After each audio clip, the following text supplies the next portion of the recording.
रवीश कुमार ने एक इंटरव्यू में एक चीज कही थी जो आज तक मेरे कानों पे गूंजती है। और उन्होंने ये बोला था कि मरेंगे सब, सब मरेंगे। कोई गोली से मरेगा, कोई सड़कों पे मरेगा, कोई भूख से मरेगा, कोई तड़पते हुए मरेगा, या कोई फांसी पर लटक के मरेगा। और वो चीज आज बिल्कुल सच साबित हो रही है।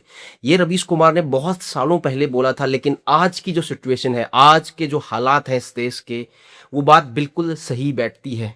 अगर आज का एग्जाम्पल लें, आज की डेट की हम बात करें, जिस तरीके से एक आदमी जो इस देश की व्यवस्था को सही करने के लिए पिछले 20 दिनों से भूख हड़ताल पे बैठे थे, उनको जिस तरीके का ट्रीटमेंट भारत सरकार ने और उसकी पुलिस ने आज सुबह जंतर मंतर पर दिया, आई थिंक इससे ज्यादा पेनफुल किसी रिस्पॉन्सिबल नागरिक के लिए कुछ नहीं हो सकता।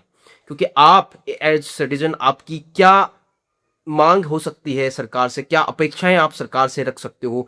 वो ये अपेक्षाएं होती हैं कि यार सरकार इस सिस्टम को अच्छे से चलाए, जिससे इस देश का बच्चा पिछले कई सालों से त्रस्त पड़ा है, डिप्रेशन में है, सिस्टम की वजह से डिस्टर्ब है। और जो नीट का एग्जाम 2026 में लीक हुआ, उसके बाद अभी तक 22 बच्चों ने सुसाइड कमिट किया है। और सरकार को फिर भी इस आंदोलन को लेके कोई फर्क नहीं पड़ता, कोई समस्या उनको नजर नहीं आती। और कोई भी सिस्टम में बैठा हुआ व्यक्ति अपने आप को इस लायक नहीं समझ रहा है कि वो जाके वो प्रोटेस्टर्स से मिलें, वो हंगर स्ट्राइक कर रहे हैं जो लोग, उनसे मिलें।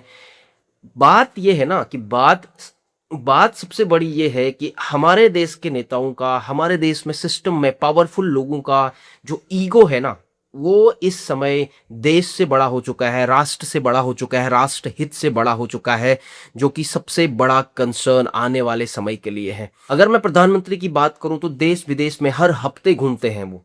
आज कभी यूरोप में दिखेंगे, कभी ऑस्ट्रेलिया दिखेंगे, कभी न्यूजीलैंड, कभी यूएस दिखेंगे। मतलब दुनिया के हर कोने में हमारे प्रधानमंत्री जी जाते हैं, वहां पर जाके भारतीय समुदाय को संबोधित करते हैं। लेकिन अपने ही देश में जो बच्चे पिछले 1-1.5 महीनों से प्रोटेस्ट पे बैठे हैं, और जो बच्चे हंगर स्ट्राइक पे बैठे हैं, और भारत के एक रिस्पॉन्सिबल नागरिक, एक इतनी उच्च कोटि का व्यक्ति जिसने विज्ञान की दुनिया में, पर्यावरण की दुनिया में, इंजीनियरिंग की दुनिया में लोहा मनवाया है, दुनिया के अंदर हर स्टेज पे भारत को प्राउड फील कराया है। कितने ऐसे अवार्ड्स हैं, एशिया का नोबेल बोले जाने वाला रेमन मैग्सेसे अवार्ड से जिनको नवाजा गया है, वो व्यक्ति पिछले 20 दिनों से भूख हड़ताल पे बैठे हैं। उनको उनकी समस्याएं जानने की बजाय आज सुबह जिस तरीके से सरकार पुलिस भेजती है और जो ट्रीटमेंट उनको दिया गया था, उसको देख के दिल दहल गया। और आपका दिल उस वीडियो को देख के अगर नहीं दहलाना, तो आपके शरीर में खून नहीं दौड़ रहा, आपके शरीर में पानी दौड़ रहा है। ये हर उस नागरिक की जिम्मेदारी है इस समय की इस खराब तंत्र के खिलाफ, खराब सिस्टम के खिलाफ, और सरकार की जो ये नाकामयाबी है, नालायकी है, इसके खिलाफ अगर आप आवाज नहीं उठा सकते हो, तो ये मान के चलो कि आपके शरीर में लहू नहीं, पानी दौड़ रहा है। क्योंकि आप जिस देश से प्यार करते हैं, उस देश में इतने बच्चे अगर आत्महत्या करने पर मजबूर हो रहे हैं, और अपने घरों में आप इसलिए बैठे हैं कि हमारा बच्चा थोड़ी ना है, इसलिए बैठे हैं कि हमारे घर से कोई ना मरा है, अगर इसलिए आप आवाज नहीं उठा सकते, तो आप इस देश के जिम्मेदार नागरिक होने का दावा भी नहीं कर सकते हैं।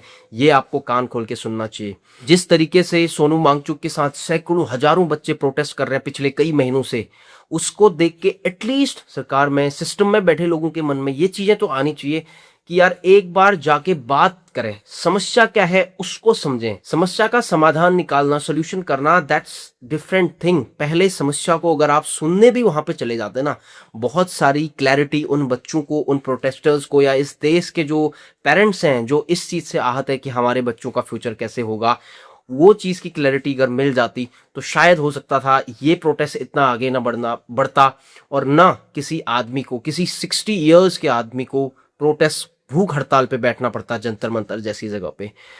आई थिंक सरकार की तरफ से जो जिस तरीके का रिएक्शन आज आया कि उन्होंने अर्ली मॉर्निंग पे जिस तरीके से पुलिस भेजी, मतलब ये बिल्कुल कायरता वाली है। जो कायर बोला जाता है ना, कि कायर कभी भी सामने से वार नहीं करता, सामने से बात नहीं करता, कायर हमेशा पीठ पे छुरी घोंपता है, पीठ से वार करता है। तो आई थिंक वही वार आज इस देश की सरकार ने सोनू वांगचुक और वहां पर बैठी जो नेहा बोरा है आयसा की अध्यक्ष, उनके अगेंस्ट किया। तो I think it's really painful to see जिस तरीके से अप्रोच इंडियन गवर्नमेंट कर रही है इस टाइम प्रोटेस्टर्स को। अभी पता नहीं अभी क्या होगा, ये हंगर स्ट्राइक आगे चलेगा नहीं चलेगा, ये प्रोटेस्ट कॉकरोच जनता पार्टी का कितना लंबा जाएगा मुझे नहीं पता। लेकिन मैं ये वीडियो सिर्फ इसलिए बना रहा हूँ क्योंकि आज जो दृश्य मेरे सामने आए, I was hurt, it was painful.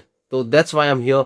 आपको क्या लगता है इस कमेंट सेक्शन में कमेंट करिए और मेक श्योर कि आप भी अपनी आवाज को रेज करिए against the government, against the collapse system of India.